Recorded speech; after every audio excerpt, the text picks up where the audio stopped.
ശസ്ത്രക്രിയാ ഉപകരണങ്ങളുടെ വിതരണം നിലച്ചതോടെ കോഴിക്കോട് ബീച്ച് ജനറൽ ആശുപത്രിയിൽ ഹൃദയ ശസ്ത്രക്രിയകൾ മുടങ്ങി. കോടികളുടെ കുടിശ്ശിക വന്നതോടെയാണ് ശസ്ത്രക്രിയയ്ക്ക് ആവശ്യമായ സ്റ്റെന്റ്, ബലൂൺ എന്നിവയുടെ വിതരണം ഏജൻസികൾ നിർത്തിയത്. വിതരണക്കാർക്ക് കൊടുക്കാനുള്ള തുക കൊടുത്തു തീർക്കാതെ ശസ്ത്രക്രിയ മുടങ്ങുന്നത് കോഴിക്കോട് ബീച്ച് ജനറൽ ആശുപത്രിയിലും സംസ്ഥാനത്തെ മറ്റ് ആശുപത്രികളിലും പതിവാണ്. പുതിയ ആധുനിക കാത്ത് ലാബ് സ്ഥാപിച്ചതിന് ശേഷം ഇത് 5ാമത് തവണയാണ് കോഴിക്കോട് ബീച്ച് ജനറൽ ആശുപത്രിയിൽ ശസ്ത്രക്രിയ മുടങ്ങുന്നത്.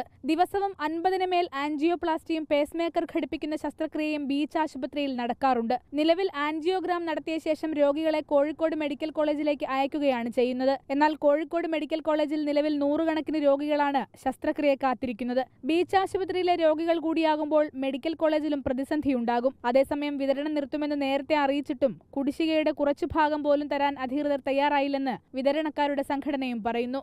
റിപ്പോർട്ടർ, കോഴിക്കോട്.